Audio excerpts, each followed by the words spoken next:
이런 행위가 있다고 해서 회생이 기각되거나 폐지되는 건 아니에요. 그러면 최악은 뭐냐?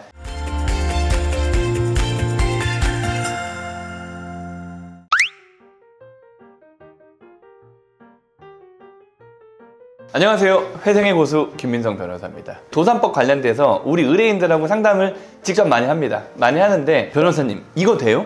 변호사님 이렇게 해도 돼요? 이거 여쭤보시거든요. 이 행동의 대부분이 뭐냐면은 사회행위나 편파변제 관련된 것들이에요. 왜냐하면 채무자가 자기의 빚을 좀 조정하는 제도를 겪기 전에 자기가 가지고 있는 어떤 재산이나 이런 것들을 뺏기는 게 무서워서 내가 회생 절차에 들어가면 내 맘대로 빚을 못 갚아주니까 이 마지막 재산이라도 뭐 우리 가족이나 내 친한 친구한테 갚아주고자 한다. 그런 것들을 편파변제 사행위로 보는 거고, 이런 행위가 있다고 해서 회생이 기각되거나 폐지되는 건 아니에요. 그러면 최악은 뭐냐? 내가 그 돈을 갖고 있는 걸로 의제하는, 그래서 청산가치에 반영하라는 보정이 나오는 거예요. 다만 그런 금액이 커지면 청산가치가 너무 높아져가지고 개인회생이 기각되는 경우가 있을 수는 있겠죠. 하지만 너무 걱정할 필요는 없고, 문제되는 행동들의 대표적인 유형들을 오늘 5개를 설명해 드릴 테니까 조금 조심하세요.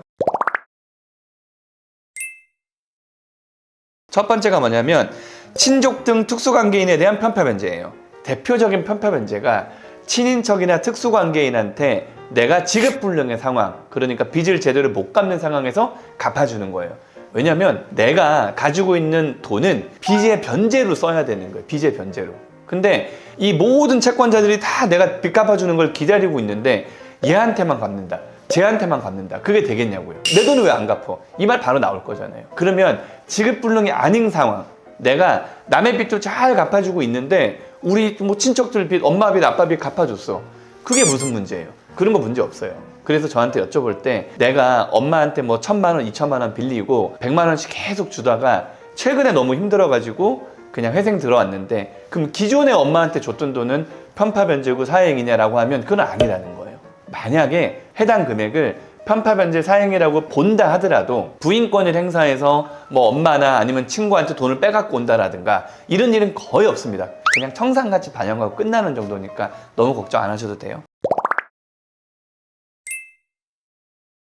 그 다음에 두 번째, 부동산을 내가 아는 사람한테 엄청나게 싸게 파는 거예요. 부동산이라는 건 누가 봐도 시세라는 게 존재합니다. 시세라는 게. 근데 이거를 급매랍시고 아니면은 뭐 내가 돈 빌려준 사람한테 미안해서 1억 싸게 팔고 5천만 원 싸게 팔고 하면 여러분들의 청산 가치가 확 떨어지는 거란 말이에요. 그렇기 때문에 법원에서는 여러분의 재산을 제일 꼼꼼하게 봐요. 왜?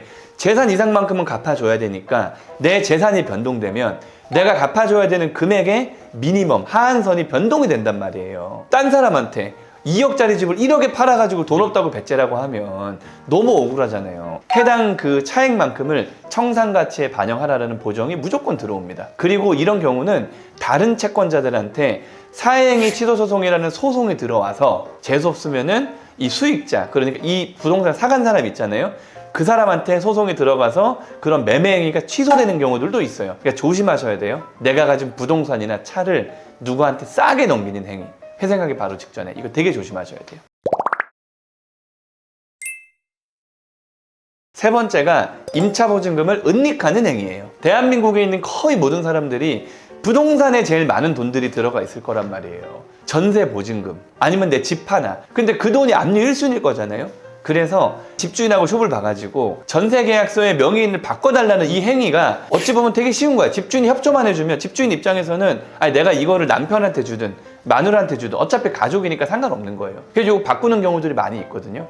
이런 경우에 우리가 회생 들어가서 재산 목록을 작성할 때 전세계약서, 뭐 임대차 계약서를 내면서 이거 우리 배우자 건데요? 아니면 이거 우리 엄마 아빠 건데요? 이런 식으로 넣어가면, 아니 분명히 내 통장에서 돈이 나갔는데 엄마 아빠 거라고 하면 그게 말이 되냐고요. 법원을 속일 수는 없는 거예요. 그러면 이런 경우에는 이거 청산가치 반영하는 건 너무 당연한 거고, 내가 면제재산 처리를 할 수도 있는 건데도 면제재산 처리 안 되고 이 증여로 의제가 돼가지고 이 돈이 청산가치에 전액 들어와가지고 이걸 다 갚아야 된다, 이런 최악의 경우가 있을 수가 있으니까 여러분들이 집을 갖고 있으면은 집의 취득시기라든가 뭐 취득가액 이런 거 되게 꼼꼼하게 보고, 우리가 계속 전세를 왔다 갔다 월세 왔다 갔다 했으면 보증금을 얼마를 넣고 그 뺀 보증금이 어떻게 처리되고 이거를 5년 10년치를 보는 경우도 있기 때문에 이 부동산에 대해서 전세 임대차 계약 명의를 바꾼다, 이거 되게 조심하셔야 되는 거예요.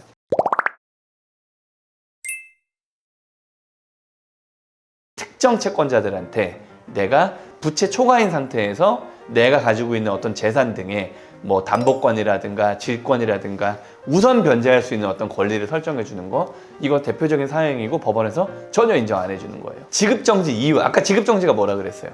지급정지는 내가 빚을 정상적으로 갚지 못하는 어떤 특정한 시기라 그랬잖아요. 뭐 2024년 뭐 12월 13일 뭐 이런 게 아니라 최초의 연체가 시작할 때쯤 요때를 지급정지 시기를 보는데, 그 이후에 내가 가지고 있는 집에 아니면 내가 가지고 있는 어떤 물건에 양도담보를 설정해 놓는다든가 그런 것들이 법원에서 보기에는 사행이라고 보는 거예요. 예를 들어 내가 엄마한테 5년 전에 돈을 빌렸어, 집 산다고. 근데 이래저래 뭐 막 무슨 코인 투자하다 망하고 주식 투자하다 망하고 해가지고 집 다 날라가게 생긴 거야. 그럼 이제서야 엄마한테 엄마 옛날에 5억 빌린 거 있으니까 그거 나 근저당권 설정해 우리 집에. 그 다음에 내가 회행 들어갔어. 그럼 보세요, 여러분들이 갚을 수 있는 5억이라는 재산이 있었는데 그게 갑자기 엄마가 근저당권을 설정하고 빵원으로 된 거야. 왜? 엄마가 저당권자가 그 돈을 먼저 가져갈 거기 때문에. 그게 되겠어요? 이게 대표적인 사행인 거예요. 아시겠죠? 이런 거는 법원에서 전혀 인정해주지 않고 좀 영리한 채권자들이 이 근저당권 말소, 사행위 취소 소송이 바로바로 들어옵니다. 그러면은 뭐 못 이겨요. 패소하는 거예요. 지금 보시는 영상이 이해가 잘 안 되시면 회생에 대한 기초가 좀 부족하신 거거든요. 이 영상 오른쪽 위에 있는 요 깜빡깜빡거리 링크 있잖아요. 그거 누르셔가지고 회생의 기초 공부하세요. 엄청 쉽게 찍어놨습니다.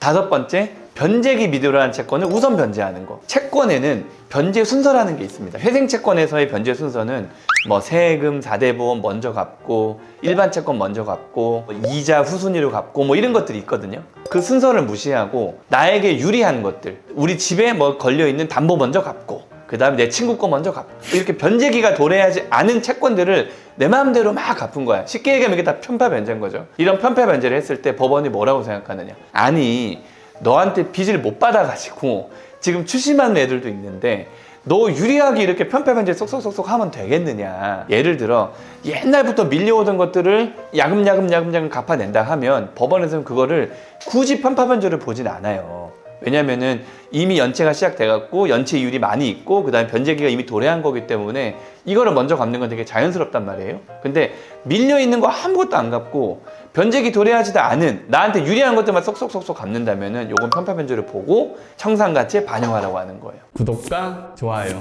눌러주세요. 첫 번째, 남한테 아무도 안 갚고 가족들한테 큰 돈을 갚는 거. 두 번째, 내가 가진 부동산을 너무 싸게 매각을 한다. 채권자들이 사행위 취소 소송 무조건 들어오는 거예요. 세 번째, 임차보증금 명의를 바꿔가지고 내 재산이 아닌 척 하는 거. 법원은 그거 철저하게 파악한단 말이에요. 네 번째, 내가 지급정지 이후에 특정 채권자한테 담보를 제공해 주는 거. 그리고 이게 돈 빌린 그 시기랑 담보 설정 시기랑 비교적 좀 떨어져 있다 라고 하면은 그거는 거의 인정 안 해줘요. 변제기가 도래하지 않은 채무, 그런 채무를 미리 막 갚아줬을 때 그때도 법원은 편파 변제라고 사행이라고 생각을 하고 여러분들께 청산가치에 반영해라, 이런 보정을 내릴 수 있단 말이에요. 짧게 다시 정리하면 너무 걱정하지 마라, 그냥 청산가치에 반영하면 될 일이다. 다만 법원에서는 이런 것들은 꼼꼼하게 보니까 되도록이면 하지 마세요. 감사합니다.